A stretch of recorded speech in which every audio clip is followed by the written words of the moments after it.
everyone, in last video we have covered the parts of the Indian Constitution. We have also covered the PYQs of the parts of the Indian Constitution. आज के lecture में हम करेंगे articles of the Indian constitution. चलिए थोड़ा सा paragraph पहले पढ़ लेते हैं, उसके बाद फिर इसके PYQs देखेंगे वीडियो के एंड में। There were 22 parts, 395 articles and 8 schedules in the original copy of the Indian Constitution. तो आर्टिकल्स के जो नंबर ओरिजिनली देखे जाएं तो 395 है, 22 पार्ट्स हैं और 8 शेड्यूल्स हैं। ठीक है, at present there are around 468 articles. अभी 468 आर्टिकल्स हैं, but they are added in the form of sub parts such as हो जाता है ना क्लॉज ए क्लॉज बी, इस तरीके से। तो एट प्रेजेंट 468 हैं, but in the form of sub parts. वैसे 395 आर्टिकल्स ये कुछ आर्टिकल्स दे रखे हैं और उनके प्रोविजंस दे रखे हैं, बट ऐसे अगर हम याद करने इसको बैठेंगे तो ये नहीं हो पाएगा, ऐसे हम नहीं रट पाएंगे। But with the help of previous year questions तो हम इसको कर लेते हैं। इंडियन कॉन्स्टिट्यूशन कंसिस्ट ऑफ कितने आर्टिकल्स हैं इंडियन कॉन्स्टिट्यूशन में? 22 पार्ट्स हैं, 395 आर्टिकल्स हैं एंड 8 शेड्यूल्स हैं। ठीक है, आगे There were originally how many articles in the Constitution of India? कितने आर्टिकल्स हैं ओरिजिनल कॉन्स्टिट्यूशन ऑफ इंडिया में? 395 articles. Total number of articles and schedules in the Indian constitution 395 articles and 12 schedules. ठीक है, at present 12 हैं, पहले कितने थे? 8 थे। स्टार्टिंग में कितने शेड्यूल थे? 8 थे, अब 12 हैं। ठीक है, How many parts, articles and schedules were there in the original constitution? 22 parts, 22 parts, 395 articles and 8 schedules. Whether you can call it schedules or schedules, whatever you feel free. The Indian constitution comprises of 395 articles, 22 parts and 12 schedules. अब ये देख लेते हैं list 1 list 2, इसमें topic दे रखा है, उसके बाद ये पार्ट्स और आर्टिकल्स दे रखे हैं, तो इसको पढ़ते हैं। Formation of new state article 3, citizenship part 2, fundamental rights no part 3 of the Indian constitution and the fourth one is setting of administrative tribunals. तो ये आर्टिकल 323A में है। ठीक है, इसका हमने पार्ट पढ़ा था लास्ट वीडियो में। ट्राइब्यूनल्स किस में है? पार्ट 9th ए में है ट्राइब्यूनल्स, पार्ट 9th ए, और आर्टिकल है 323। The provision that no bill imposing tax can be introduced in the legislature except president के रिकमेंडेशन के बिना वो बिल पास नहीं हो सकता। ये कौन सा बिल है? That is 117। इसका एक्सप्लेनेशन देख लेते हैं।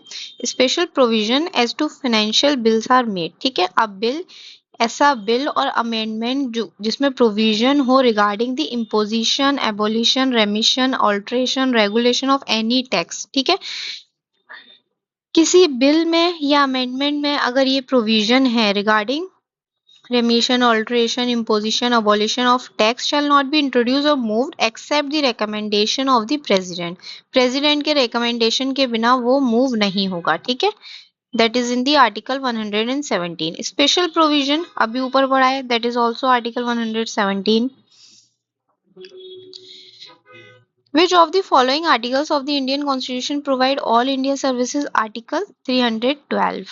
All India services किसमें? Article 312 में। UPSC public service commission for states and union, ये है आर्टिकल 315 में। ठीक है, बता दिया मैंने, आगे इसका PYQ भी होगा। विच one of the following pairs, institutions and articles of the constitution is properly matched? ठीक है, supreme court of India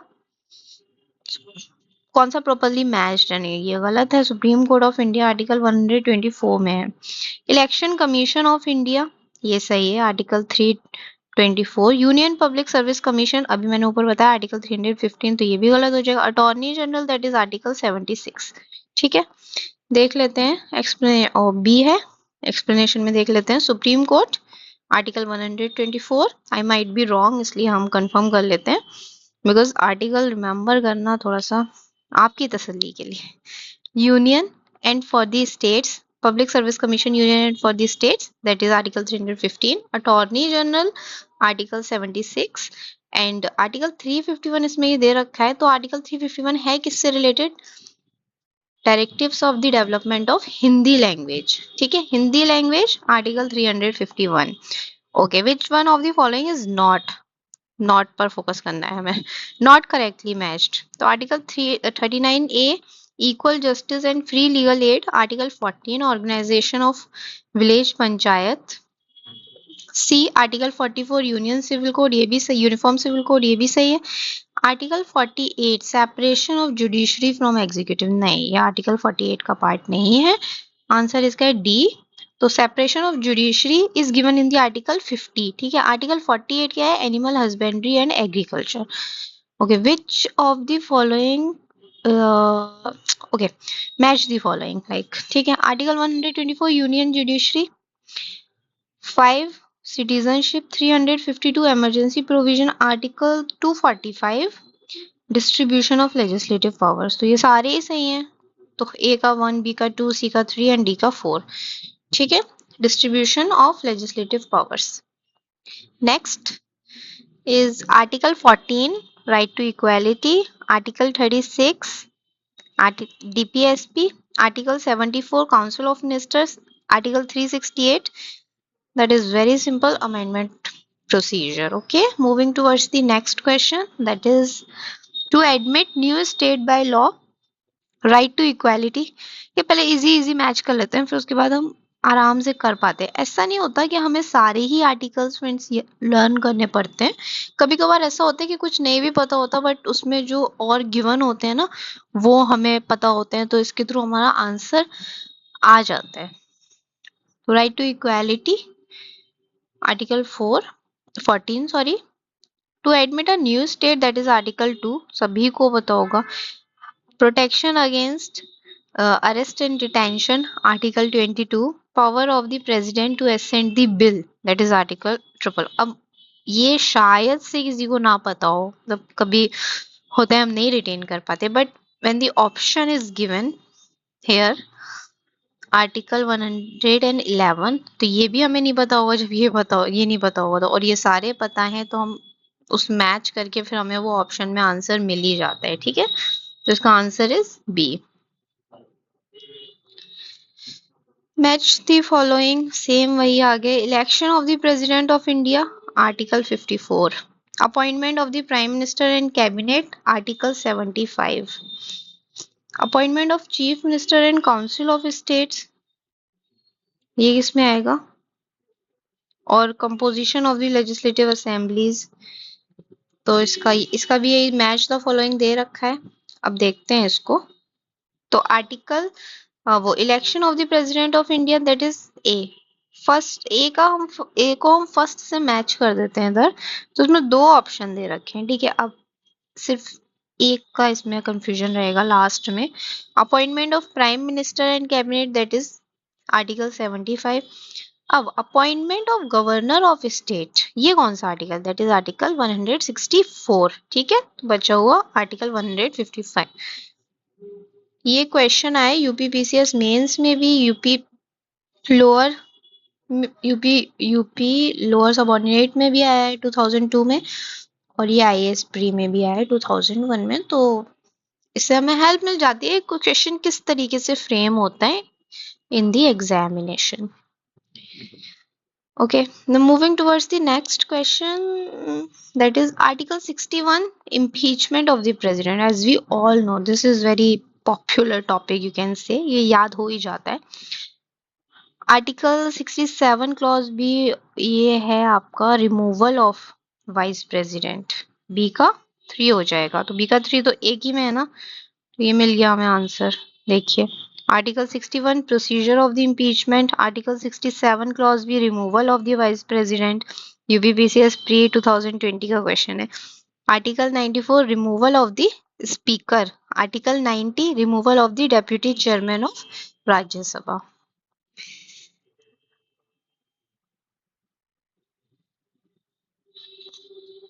Moving towards the next question, that is, under which article of the Indian Constitution there is provision for the High Court for Union Territories? High court होना चाहिए union territories के लिए, ये कौन से article का provision है? That is in article 241। इसका एक्सप्लेनेशन देख लेते हैं। आरओ मेंस का 2016 का क्वेश्चन है। Part 8 of the Indian constitution deals with the union territories, ठीक है। और इसके प्रोविजंस क्या है? Article 239 administration of union territories है। Article 240 that is the power of the president.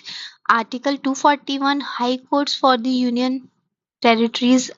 और आर्टिकल 242 ओमिटेड हो चुका है, ठीक है। तो आर्टिकल 239 में एडमिनिस्ट्रेशन दैट इज ए, दूसरा है power of president to make regulation that is from P, remember कर सकते हैं हम ए पी एच ऐसे करके कुछ कर सकते हैं ना, एच फॉर हाई कोर्ट। तो जो ए है वो सबसे पहले आ रहा है, दैट इज 239 आर्टिकल है ना, फिर 240 सीरियल वाइज दे रखे हैं ना इसमें, और 241 एंड 242, ठीक है। Moving towards the next question, that is article 76, 148, 75 clause 1 and article 131, ठीक है। अब लिस्ट 2 में इसमें सारे टॉपिक्स दे रखे हैं, उसको मैच करना है। तो आर्टिकल 76 अभी हमने लास्ट क्वेश्चन में पढ़ा था, दैट इज अटॉर्नी जनरल। तो ए का 3 किस में दे रखा है? ये देखिए आंसर निकला है, यूपी पीसीएस मेंस 2015 का है। अगर ऐसे ही ऑप्शंस आ गए तो फिर क्या ही बात है। और ये सब ना भी पता हो तो चलेगा, एक सिर्फ एक पता होने से हमें बाकी सारे पता। काफी सारे क्वेश्चंस ऐसे आते हैं, लेकिन इसको पढ़ लेते हैं फिर भी हम। Article 76 is for attorney general of India. Article 148 CAG. Article 75 clause 1 appointment of union ministers. Article 131 original jurisdiction of the supreme court. 3 तरीके की जुरिस्डिक्शन होती है ना सुप्रीम कोर्ट की, ओरिजिनल होती है, एपिलेट होती है, ठीक है, और तीसरी एडवाइजरी होती है। तो article 131 is for original jurisdiction of the Supreme Court. Next question, equality before law, that is, sorry, law नहीं law, equality before law. Article 14, right to work, just and humane condition of work, free and compulsory education. Free and compulsory education किसमें है? Article 45, ठीक है। तो fourth का 2 option में देख लेते हैं हम। फोर्थ का 2, अच्छा 2 जगह दे रखा है इन्होंने, इसमें आंसर भी गड़बड़ है। हम इसको ऐसे नहीं है, ऐसे कोई करने का फायदा नहीं है, बिकॉज यहाँ ऑप्शन गिवन नहीं है। हम इसको डायरेक्टली देख लेते हैं। Right before equality, article 14 as you all know. Right to work, it is in the DPSP, है ना। 36 से हमारे डीपीएसपी स्टार्ट हो जाते हैं। 41 just and humane conditions of work. Article 42 that is also from DPSP. Provision for early childhood care and education to children below the age of 6 years। ये भी DPSP में फॉर्म है। लेकिन अब क्या है ना, 86th कॉन्स्टिट्यूशनल अमेंडमेंट एक्ट 2002 में जो हुआ है, उसके थ्रू ये आर्टिकल जो है ये आपका फंडामेंटल राइट्स में इंक्लूड कर दिया गया है, ठीक है। From 85th constitutional amendment act 2002, ये जो आर्टिकल 45 था, ये अब आर्टिकल 21 ए हो गया है, ठीक है। इसीलिए यहाँ पे ये ऑप्शन नहीं दे रखा। Next question, which of the following is not correctly matched, ठीक है। करेक्टली मैच्ड कौन सा नहीं है वो बताना है। Article 371 Nagaland, that is right. 371 B Assam. 371 C नहीं, ये मेघालय के लिए नहीं है, ये मणिपुर के लिए है, ठीक है। 371 is for C for Manipur, ठीक है। And 371 D is for Andhra Pradesh, ठीक है। अब वही मैं आपको बता रही थी ना कि 395 आर्टिकल्स हैं, है ना, बट 468 टोटल है इन the form of sub parts. तो देखिए 371 के ही 4 पार्ट्स हो गए ना। चलिए, मूविंग टूवर्ड्स दी स्केड्यूल्स। तो हमने स्केड्यूल्स के शॉर्ट नोट्स देखते हैं अभी, या फिर डायरेक्ट पीवाई क्यूज ही कर लें? पीवाई क्यू ही कर लेते हैं, स्केड्यूल देखकर ऐसे याद तो होने वाले हैं नहीं। तो ये आर्टिकल्स के क्वेश्चंस कर लिए हमने।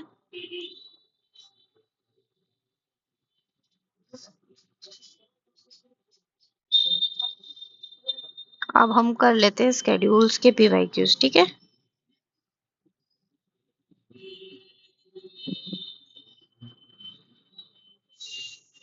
कितने हैं?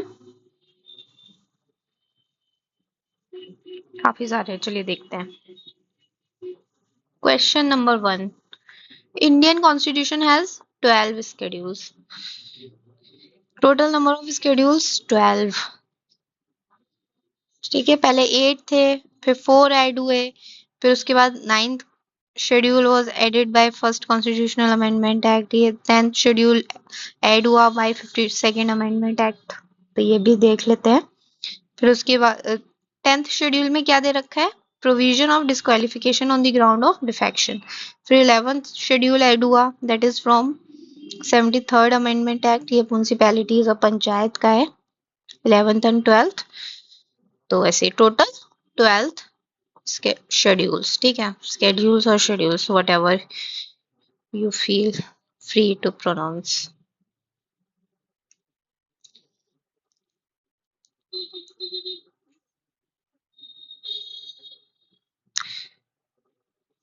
Which of these statement above statement is correct? Okay, so the Constitution of India has 22 parts. Wrong. There are 390 articles. Wrong. 9th, 10th, 11th and 12th schedule were added as the Constitution of India by the yes third सही है, इसका only 3 होगा शायद, 3 only, ठीक है। Which of the following schedules of the Indian Constitution lists the name states and specific their territories? First, पहले में तो है India and its territories. First schedule lists the state and territories of India. Second schedule में क्या है? This lists the salaries of officials holding public office, judges and CAG. ठीक है। Third schedule में oath है and affirmations है। और fourth schedule में क्या है? Allocation of seats of Rajya Sabha, ठीक है। Fourth schedule allocation of seats of Rajya Sabha, UPPCS mains 2014 का क्वेश्चन है, उससे पहले ये आईएएस प्री में भी, इसीलिए यूपीएससी के प्रीवियस ईयर क्वेश्चन भी इंपॉर्टेंट होते हैं इसके लिए। दीज आर ऑल्सो सिग्निफिकेंट, ठीक है। If a new state of union Indian union to be created, अगर हमें एक नया स्टेट बनाना हो इंडियन यूनियन में, तो विच of the following schedule of constitution must be amended? कौन सा कॉन्स्टिट्यूशन अमेंड मतलब कौन सा स्केड्यूल अमेंड करना पड़ेगा? फर्स्ट, ठीक है। The first schedule comprises the state and the union territories, hence it must be amended if a new state or union territory is to be created. Fourth schedule पढ़ा था भी हमने, allocation of seats of council of states, that is, देखा ऐसे tricky, council of states दे दिया आप, अगर किसी को सपोजिटली अगर किसी को नहीं पता है कि राज्यसभा को कहते हैं, वैसे प्रिपरेशन कर रहे हैं उनको पता है, बट फिर भी हाँ, council of state Rajya Sabha, UPPCS 2015 का क्वेश्चन है ये। Okay, which of the following are enshrined in the third schedule of the Indian constitution? Third schedule में क्या है? मुझे तो अभी ऊपर ही दिख गया, देखते हैं। तो form of oath of office for a minister of union, सही है। Form of oath to be made by chief justice of supreme court, ये भी सही है, जजेस का दे रखा था। And form of oath of office for the president of India, नहीं, ये इनके चैप्टर में अलग से। Form of oath to be made by member of parliament, ये भी सही है। तो हमारे कौन से सही हो गए? 1 सही है, सेकंड सही है एंड फोर्थ सही है। तो देखते हैं आंसर, हाँ answer is C, that is 1, 2 and 4। तो देख लेते हैं इसको कि थर्ड शेड्यूल में किसकी ओथ आती है। बस ministers of union, candidate of election to parliament, member of parliament, जजेस, ठीक है, state ministers, legislature of the state, member of legislature of state, जजेस ऑफ हाई कोर्ट। अच्छा अब देखते हैं, मैंने कहा था ना ये प्रेसिडेंट का चैप्टर जो अलग से करके उसमें आर्टिकल जो दे रखा है उसमें प्रेसिडेंट की ओथ आती है, दैट इज आर्टिकल 60 में ओथ, 61 में impeachment. Match the following, third schedule, fourth schedule. Third schedule में क्या है? अभी ऊपर पढ़ के आ रहे हैं, oaths and forms of oaths और अफर्मेशंस। फोर्थ शेड्यूल में एलोकेशन ऑफ सीट्स ऑफ, तो ए का 2, बी का 1 हो जाएगा, ए का 2, बी का 1, तो ये डी हो गया, ठीक है। सेवंथ शेड्यूल में क्या दे रखा, सेवंथ शेड्यूल में लिस्ट दे रखी है, कौन कौन सी, स्टेट यूनियन कंकरेंट, ठीक है, सेवंथ शेड्यूल में। एट्थ शेड्यूल में लैंग्वेजेस दे रखी है। नेक्स्ट फोर्थ शेड्यूल में क्या दे रखा है, फिर से वही ये कितना इंपॉर्टेंट टॉपिक है ना, ये ओथ एंड अफर्मेशंस वाला। यूपीपीसीएस प्री 2022 में आ रखा है ये, फिर यूपीपीसीएस प्री 1999 में आया, इसीलिए that's why PYQs plays a very significant role, ठीक है, in our preparation of any exam. तो आप देख लीजिए, अगर हम पीवाईक्यूज ही अच्छे से सॉल्व कर लें तो कितने सारे क्वेश्चन हम लोग सॉल्व कर सकते हैं। फोर्थ में क्या है, काउंसिल ऑफ स्टेट। सिक्स्थ में क्या है, एट्थ में क्या है, लैंग्वेज है, ठीक है। नाइन्थ में क्या दे रखा है, ट्राइबल एरियाज, डी का 4 है या डी का 1 है। नाइन्थ में लैंड रिफॉर्म्स है, या लैंड रिफॉर्म्स है, फिर उसके ऊपर एक जजमेंट आया था, ठीक है चलिए। और सिक्स्थ में दे रखा है, हाँ फिफ्थ एंड सिक्स्थ शेड्यूल्स में ना scheduled and tribal areas they रखा है ना, फिफ्थ और सिक्स्थ शेड्यूल में। तो देखिए फोर्थ में allocation of seats of Rajya Sabha, six tribal areas of, मैं पढ़ा था अच्छे से कि सिक्स शेड्यूल में क्या है, tribal areas of Assam, Meghalaya, Tripura, Mizoram. इसको हमने स्पेसिफिकली पढ़ा था कि इसमें नागालैंड नहीं है, इसमें मणिपुर नहीं है, और इसमें अरुणाचल प्रदेश नहीं है, ठीक है। नॉर्थ ईस्ट के ये 3 स्टेट्स सिक्स शेड्यूल में नहीं है। ओके, एट्थ में लैंग्वेजेस, 9 में लैंड रिफॉर्म्स। ओके, ये ट्राइब्यूनल्स पढ़ लिया था मैंने पार्ट 9 थे। Okay, match the following, seventh schedule फिर से वही आ गया, क्या है सेवंथ शेड्यूल में, नाइन्थ शेड्यूल अभी हमने देखा है, टेंथ शेड्यूल डिस्क्वालिफिकेशन है, एट्थ शेड्यूल में लैंग्वेजेस हैं। तो अब इससे कोशिश करिए आप सॉल्व करने की, डी का सेकंड ये है ना, तो सी हो जाएगा आंसर, ठीक है। तो seventh schedule distribution of legislative powers, मतलब कि वही लिस्ट दे रखी है ना, union concurrent and state list. Eighth schedule language, ninth validation of certain acts, tenth schedule disqualification on the ground of defection. ये सारे टॉपिक्स आगे हम अच्छे से पढ़ेंगे, ठीक है। Moving towards the next, that is seventh schedule, again RO में आ रखा है ये। तो कुछ शेड्यूल हमें पीवाईक्यू देखकर पता चल जाते हैं that which schedules are more important, है ना।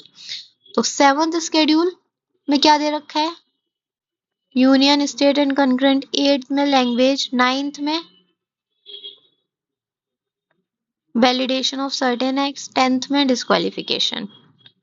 Next question, third schedule forms of oath और अफर्मेशन। टेंथ शेड्यूल्स में क्या दे रखा, tenth schedule not correctly match बताना है। टेंथ में क्या ये भी सही है, ये भी सही है, एट्थ शेड्यूल ये भी सही है, नाइन्थ शेड्यूल नहीं नहीं नहीं, ये हमारा फोर्थ शेड्यूल है ना, एलोकेशन ऑफ सीट्स। और नाइन्थ शेड्यूल में क्या है, अभी हमने पीछे पढ़ा है, प्रीवियस पेज पर हमने क्या पढ़ा है, नाइन्थ शेड्यूल दैट इज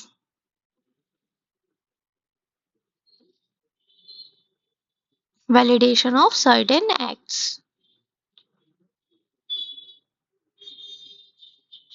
इसको अच्छे से और पढ़ लेते हैं। Deals with the state acts and regulation that deals with the land reforms and abolition of zamindari system.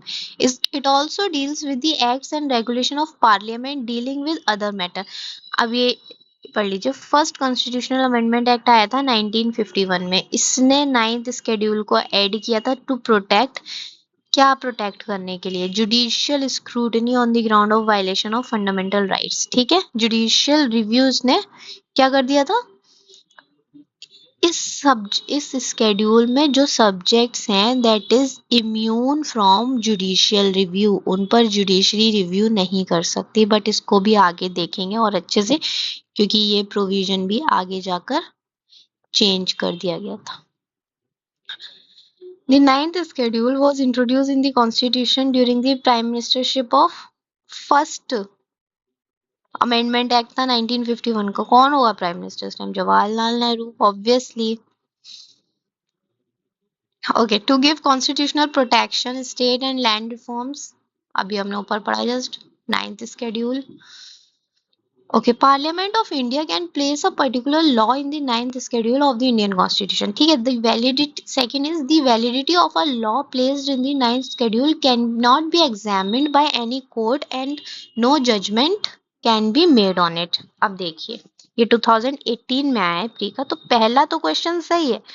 अगर ये 2018 से पहले का होता तो तब भी ये सही होता। अब देखिए, 9th schedule deals with the acts and regulation originally 13, presently 282 of the legislature dealing with the land reforms, abolition and zamindari system. ठीक है, this schedule was added by First Amendment Act, that is 1951 to case में judicial review नहीं हो सकता। But 2007 में supreme court ने rule किया था the laws included in this schedule, ठीक है, उसका भी जुडिशियरी रिव्यू कर सकती है, that are also open to judicial review. ठीक है, तो ये हमारा गलत हो जाता है क्योंकि 2007 में क्या हुआ था, 2007 में सुप्रीम कोर्ट ने ऑर्डर किया था कि अब schedule 9 is also open for judicial review, is not immune from judicial review। ठीक है, आगे, कोल्हो case is related to which schedule of the Constitution of India, that is 7th, 8th, 9th and 10th। हमने पीछे पढ़ा था कि 9th schedule जो judicial review के लिए ओपन हो गया है वो कौन से केस से हुआ था, ये तो हमने देखा था 2007 में हुआ, but that is done with the help of this case। ठीक है, Coelho case, whatever you want to pronounce it। The provision of 3 legislative lists, state, center or concurrent, that is in the 7th schedule match the following। अच्छा, ये अब आपको entries भी याद करनी पड़ेंगी। ठीक है, 2016 का क्वेश्चन है, they are very particular about the numbers. Union list, state list, concurrent list. तो यूनियन लिस्ट में कितनी एंट्रीज हैं, 97 एंट्रीज हैं। ठीक है, स्टेट लिस्ट में 47 नहीं, स्टेट लिस्ट में 47 नहीं है, स्टार्टिंग में भी नहीं थी और अभी भी नहीं है। और कंकरेंट लिस्ट में 66 नहीं, ना तो स्टार्टिंग में 66 थी ना अब है, तो 97, जैसे ये क्वेश्चन 26 2016 में था, तो उसके थ्रू नहीं देखते 2016 के, हाँ हम अभी के टाइम के थ्रू देखते हैं कि अब कितनी है। तो करेंटली यूनियन लिस्ट में 98 है, 97 से इंक्रीज हो गए वो 98 हो गए हैं। स्टेट लिस्ट में 59 है और कंकरेंट लिस्ट में 52 है। ठीक है, एंड एक चीज और याद रखिएगा, education is in the concurrent list. ठीक है, आगे हम इन लिस्ट को भी अच्छे से कर सकते हैं, किसके पास कितनी पावर होती है। पर under the constitution of India economic planning is a subject of. अब देखिए, अब इन्होंने नंबर पूछ लिया, उत्तराखंड पीसीएस में क्या पूछा गया है इसका कि कौन सी लिस्ट में क्या, तो इकोनॉमिक प्लानिंग किस लिस्ट में है, that is in the concurrent list. ठीक है, economic planning is in the concurrent list। okay, economic planning again 2006 में क्वेश्चन आया, concurrent list। prevention of cruelty to animal is listed in which list of the Indian constitution, prevention of cruelty to animals, तो ये किसमें, ये भी concurrent list में। which of the following subject of concurrent list, ठीक है, concurrent list का कौन सा सब्जेक्ट है इसमें, police no, radio television no, foreign affairs no, criminal matters ये concurrent list में है। Which of the following entry is a subject of concurrent list पर ज्यादा फोकस कर रहे हैं लोग, तो देखिए आईएएस प्री में भी 1993 में आया है, यूपी पीसीएस मेंस में 2005 में आया, छत्तीसगढ़ पीसीएस में 2011 में आया है। तो कौन कंकरेंट लिस्ट के टॉपिक्स आप याद कर लीजिएगा, फिर उससे भी थोड़ी हेल्प हो जाती है ना, ये पार्ट, ये टॉपिक तो कंकरेंट लिस्ट का है तो वो स्टेट में नहीं होगा।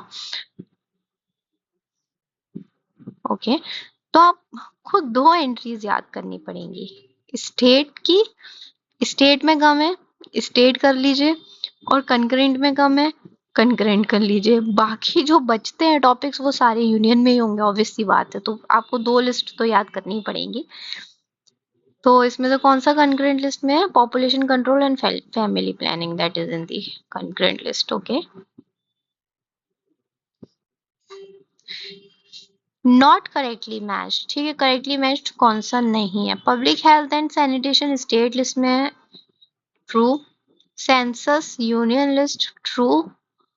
Allocation of seats in the council of state second, अच्छा ये स्केड्यूल और लिस्ट मेंशन, तो एलोकेशन ऑफ सीट्स अभी हम पढ़ा है 4 में है ना, स्केड्यूल 4 में, that is wrong.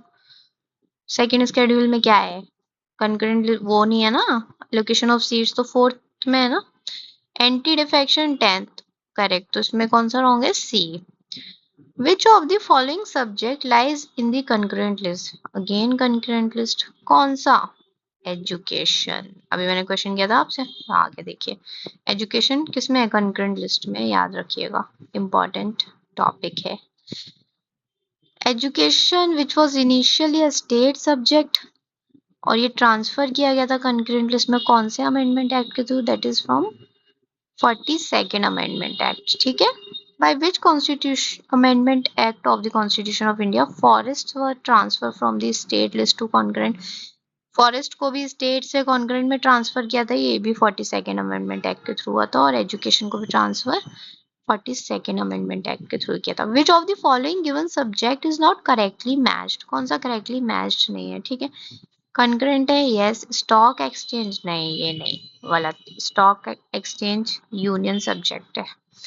Post office saving banks union, yes. Public health state, तो आंसर इज बी, ये गलत है। यूपीपीसीएस प्री 2009 में भी आया ये क्वेश्चन, इन 2010 में भी आया है। तो हमारा stock exchange and post office saving banks are the subjects of the union list, ठीक है, ये हमारे यूनियन लिस्ट के सब्जेक्ट्स हैं, ये स्टॉक एक्सचेंज करंट का नहीं है।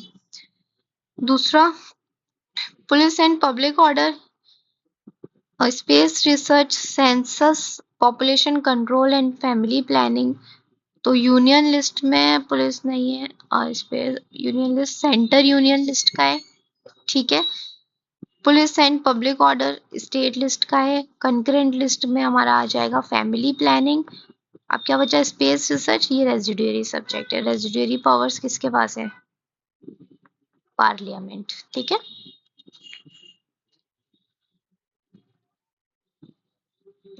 Following provision of the Constitution of India have a bearing on education. Directive principles, rural and urban local bodies, 30. Fifth schedule, sixth schedule, seventh schedules. तो education के बारे में डीपीएसपी में भी है, इसमें भी है, एजुकेशन की बियरिंग फिफ्थ स्केड्यूल में भी है, सिक्स्थ स्केड्यूल में भी है, और 7th में भी है, ठीक है। तो ये पढ़ लेते हैं। आर्टिकल 45 डायरेक्टिव प्रिंसिपल, ये 2012 का क्वेश्चन है प्री का। Article 45 DPSP of the state policy bye 82nd constitution amendment 2002 makes the provision for the early childhood care and education for all the children until they complete the age of 6 years, ठीक है। Under article 243 clause 3 और 243 clause W, panchayat and municipalities respectively are interested with powers, authorities and functions which among also include responsibility of management of education, ठीक है। 6th और 7th schedule में क्या है? Education while provision for administration of scheduled areas, scheduled tribes under schedule 5 also include education, तो education ये सब में दे रखा है, ठीक है, एजुकेशन के बारे में।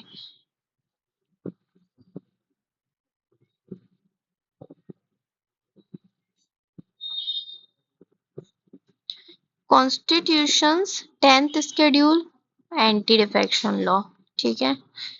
10th schedule, anti defection law not included in the union list in the 7th schedule. Union list में कौन सा इंक्लूडेड नहीं है? इंश्योरेंस यूनियन है, सेंसस यूनियन है, बैंकिंग यूनियन है, गैस आपका यूनियन लिस्ट का पार्ट नहीं है। ये किसका पार्ट है? स्टेट का। एक्सप्लेनेशन पढ़ लेते हैं। Union list, gas is related to state list. Okay. Which of the following is not included in the union list of the Constitution of India?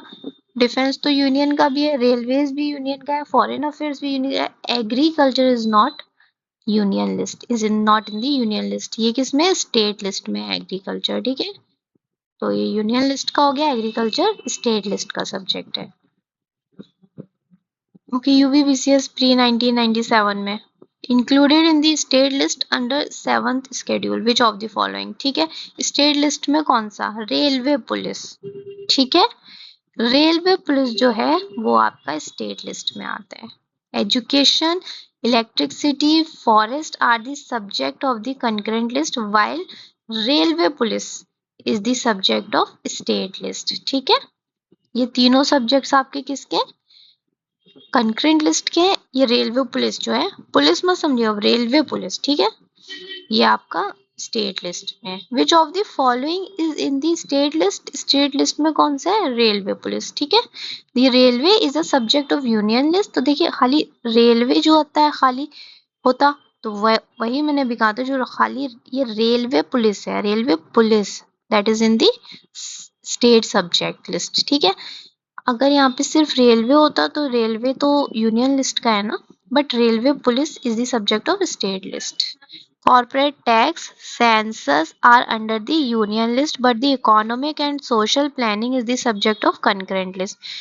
In which list of the Indian constitution the Panchayati Raj subject is included. Panchayati Raj subject किस में included है, that is in the state list. ठीक है, Which one of the following subject is in the list third concurrent list। फिर से concurrent list पर आ गया। Criminal procedure, हाँ ये concurrent list में है। Police, state, public order, prisons, ये सब स्टेट लिस्ट के। Police, public order and prisons, ये किसका, स्टेट लिस्ट में है ये। Okay, marriage, divorce, adoption is an entry in the 7th schedule. ये शेड्यूल किस में है, मैरिज, डाइवोर्स, शादी से रिलेटेड चीज है ना सारी। मैरिज, डाइवोर्स, अडॉप्शन किस में है ये, कंकरेंट लिस्ट में। Which list and entry of 7th schedule of the Indian constitution is related to the election of the legislature of the state. Legislature का इलेक्शन कौन सी लिस्ट में है, लिस्ट 1 यूनियन लिस्ट। ये एंट्रीज दे रखी हैं, वो एंट्रीज हमें याद नहीं करनी है, हमें सिर्फ उससे मतलब है। ठीक है, तो 7th schedule of deals with the power of list 1 deal with the election to the parliament of list 2। चलिए, moving towards the next question, that is the right of government to impose taxes and fees as provided in this, in which schedule। taxes और fees ये किस में है, 7th schedule में। ठीक है, 7th schedule में क्या है, आपके लिस्ट है ना, तो उसी में दे रखा है ये। 246 of the Indian constitution distribute legislative powers. List 1, list 2, list 3 इसमें दे रखे हैं सभी। लैंड रिफॉर्म्स किस में है, स्टेट लिस्ट का पार्ट है land reform. Schedule 9। Which of the following schedule of the Indian constitution contains provision regarding anti defection, 10th schedule. ठीक है, in which schedule of the Indian constitution anti defection, 10th schedule. Okay, दूसरा है under which schedule of the constitution of India can transfer the tribal land to private parties for mining declared null and void. जो tribal लोग थे वो अब private parties को land दे दिया करते थे ना, ट्रांसफर कर दिया करते थे, किसके लिए, माइनिंग के लिए। अब ये नल एंड वॉइड कौन से शेड्यूल में हुआ है, 5th शेड्यूल। ठीक है, इसका एक्सप्लेनेशन पढ़ लेते हैं। सुप्रीम कोर्ट ने 1997 में कहा है अपने जजमेंट में, कौन से केस में, in the case Samatha versus state of Andhra Pradesh, कि जो ये ट्रांसफर किया जाता है ट्राइबल लैंड का प्राइवेट पार्टीज को माइनिंग के लिए, ये अब नल एंड वॉइड है, ये नहीं होगा। 5th schedule of the Indian constitution has provision related to the administration and control of schedule areas. अब आ जाते हैं क्वेश्चन नंबर 46, दैट इज, ये देख अच्छे से देख लेते हैं, आईएएस प्री 2022 का क्वेश्चन है, दैट मींस यूपीएससी।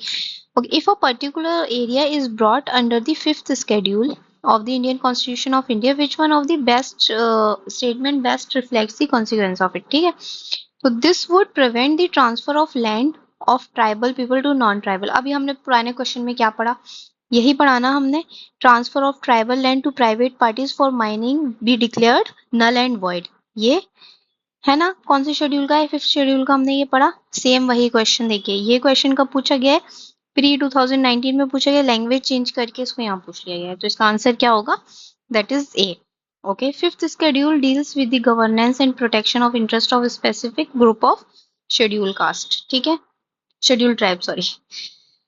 ऐसे ही ये क्वेश्चन दे रखे हैं फिफ्थ एंड सिक्स शेड्यूल वाले, protect the interest of schedule tribes. ठीक है, सिक्स शेड्यूल में कौन कौन से एरियाज हैं, तो हमने देखा था जैसे कि असम, मेघालय, त्रिपुरा, मिजोरम. इसमें Nagaland, I am repeating again and again, Nagaland,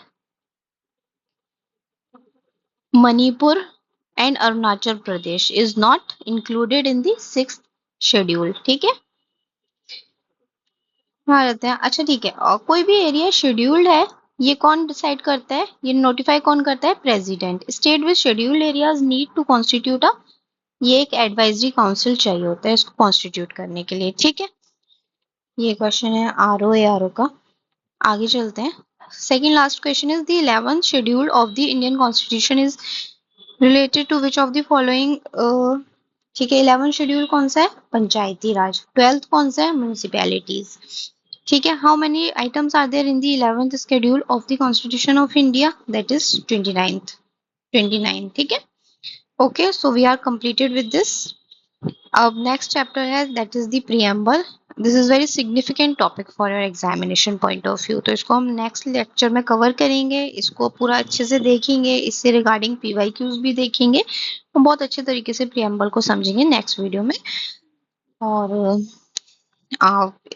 video अच्छा लगा हो तो प्लीज लाइक करिए, and if you don't like the video then feel free to give your feedback. Thank you so much.